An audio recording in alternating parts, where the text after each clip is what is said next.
welcome to the show, where we share the stories of the many who intersect with our healthcare system but are rarely heard from. My name is Kevin Poe, founder and editor of Kevin MD. Today on the show, we have JP Murray.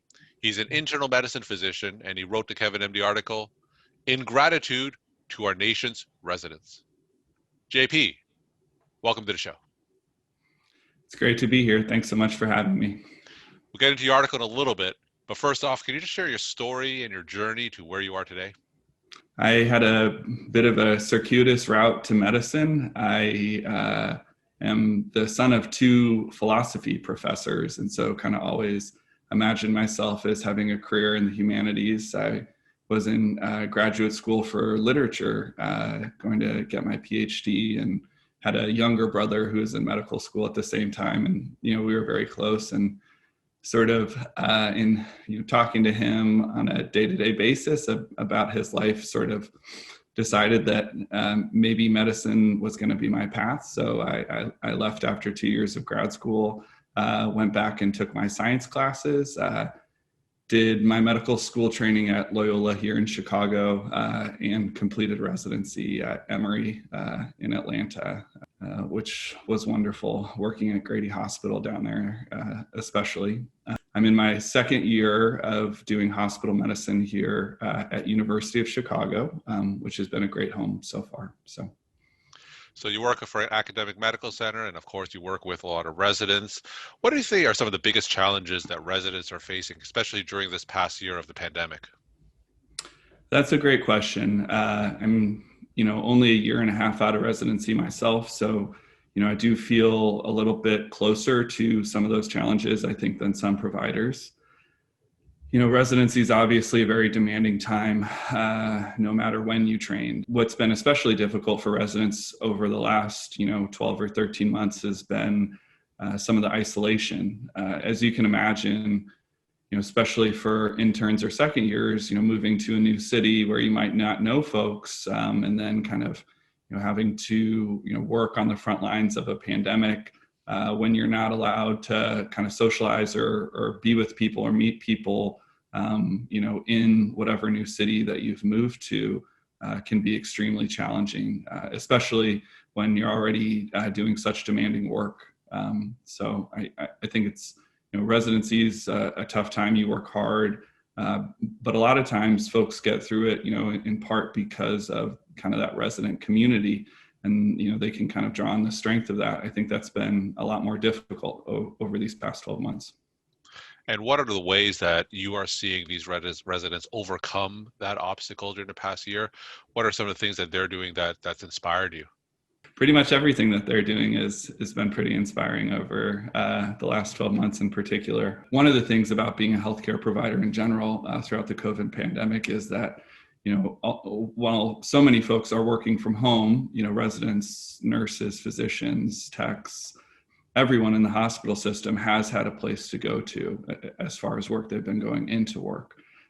So I've really sort of seen, I think, the residents really be there for one another, support each other at work, kind of provide that community within the hospital, because of course they can't really spend time together outside of the hospital as they otherwise normally would.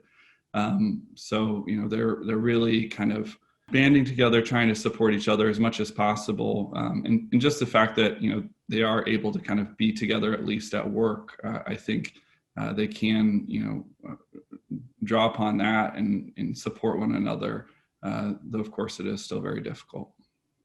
All right, and you talk about that more in your Kevin MD article that's titled "In Gratitude to Our Nation's Residents." Now, for those who didn't read the article, can you just walk my audience through it and share the story of why you decided to write it? At the University of Chicago, we were one of the hospitals that did set up a dedicated COVID ward for about 4 months from March to June. And I was one of the providers that worked on one of the COVID wards. And it was staffed primarily by hospitalists, some APNs, and then there were a few wards that were also staffed exclusively by residents and teaching attendings. So we were working very closely with the residents. And I think this article sort of came out of those nights where we were kind of working closely with the residents, all suited up in our N95s or PAPRs and kind of working together overnight very, very closely. It's a little bit lonely on the wards those evenings, but a lot of folks there. And just sort of being so impressed by their resilience, their energy, their dedication, and also sort of seeing that, I know there's been a lot written about, healthcare heroes in general. So many folks have stepped up and made incredible sacrifices, nurses, respiratory therapists, physicians, ancillary staff across the board. But sometimes I found that the residents who, in my mind, have been the true workhorses of the pandemic have perhaps been a little bit lost or left behind. And, the residents, they just spend so much time in the hospital. It's incredible, 70, 80, 90 hours a week.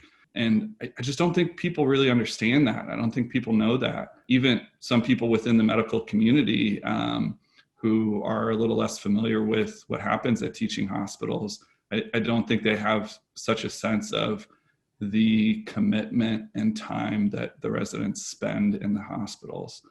26% of the hospitals out there in this country are teaching hospitals, but maybe 50% of the admissions, of patients who are admitted to hospitals are admitted to teaching hospitals. So residents are just providing so much care for patients, and especially over this past calendar year.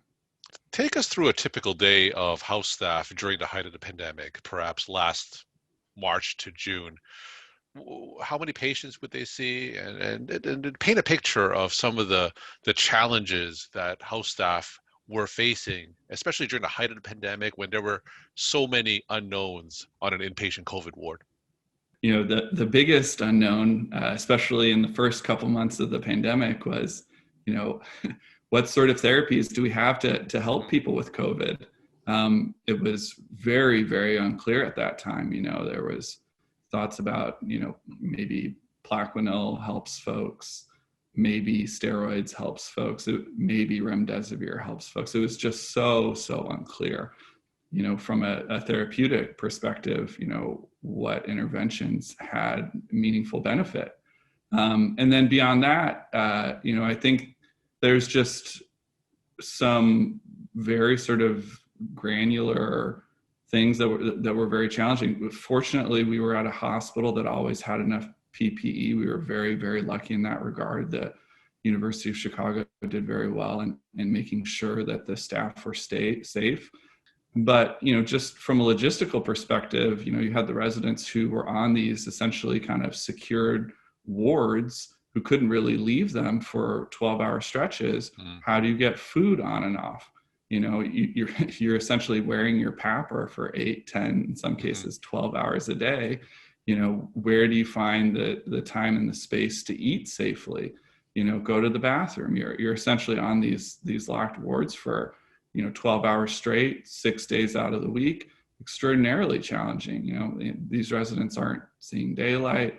They're kind of entirely existing in these sort of like inside spaces where they're wearing their PPE essentially at all times. It was very, very challenging, but they rose to the occasion wonderfully, and they provided excellent care for their patients. Now, during that time, it would be totally understandable to see some trepidation or some hesitation among these residents, especially going into the unknown. And they truly were at the front line on an inpatient ward. Now, did you see any hesitation on the part of the residents? I was in residency less than 2 years ago. I mean, even as a third year, sort of more experienced senior resident, there was always nights, I think, where I felt concern or worry or trepidation. And yeah, it's definitely something that they experienced. I don't think it sort of was something that they showed too often. And that's just incredibly admirable. I think they saw this moment for what it was. A sort of generational moment in the history of healthcare in our country. I think they really sort of understood that and stepped up and knew that it was going to be a uniquely challenging year, and kind of rose to that occasion across the board. But yes, there would be times where we'd be in the kind of locker room taking our scrubs off, and you just kind of see the fatigue on people's faces. They'd have a tough night. They'd have 3, 4, 5 ICU transfers, and they were just tired. But it was never something where I think they always sort of recognized that the moment they were in, and how important their contributions were. We're talking to JP Murray. He is an internal medicine physician, and he wrote the Kevin MD article in gratitude to our nation's residents. JP, if there's something that you've learned over the past year, a few tips that you could share with these beleaguered residents, what would that one tip be?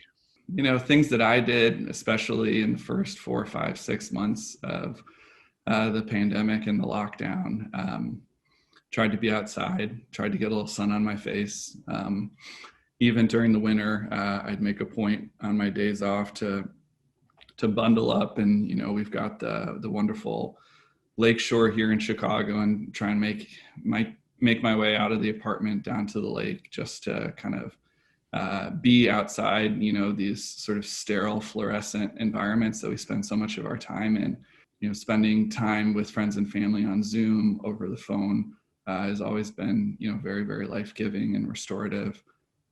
Making time for some new hobbies, reading, writing, puzzling, things like that. I'm fortunate in that my fiance and I got married last year, so there was always kind of someone for me at home, and we had a community at home. And I know that for many residents, who are living alone, that they weren't that fortunate to be able to come home to someone to kind of share their stories, their frustrations, their highs and lows. But trying to make space for any type of community, whether that's someone that you're kind of sheltering in place with, a partner, or just close friends that you can be in touch with over the phone or Zoom. It's more important now than ever before. So. And my final question: what's your take-home message that you want to leave with the Kevin MD audience? I think I just want to reemphasize just how much residents across the country, have done for all of us over the last 12 or 13 months. I don't think we can say enough for all of their sacrifices. The residents in the emergency department who were for months seeing folks with COVID, sometimes without, the proper PPE in certain hospitals. The anesthesiology residents who were intubating folks with COVID, the residents who were working in the intensive care units, who were, holding goals of care conversations with family members, on the phone, on Zoom, who were trying to, kind of make families present as much as possible kind of throughout, the final days of, their loved one's life, who are trying to, bridge that connection, as so many hospitals, weren't allowing visitors over the last 12 months. I just don't think that we can say enough for the work that, residents have done. I truly think that, this is sort of like a historical contribution to the well-being of our country, and really, deserves, a thank you, from the sort of the country as a whole, whether that's, loan forgiveness. So many residents have, hundreds of thousands of dollars in debt. And, I think as a country, it would be appropriate to kind of step up to think about ways to forgive that debt, or help so many of these residents out who've made kind of incredible and, contributions that we can never really, repay. But I think there's ways to start, and ideas to start. And I think a lot of those ideas revolve around loan forgiveness or debt forgiveness. JP, thank you so much for sharing your stories, time, and insight. And thanks again for being on the show. Thank you so much. It was great to be here and have this conversation.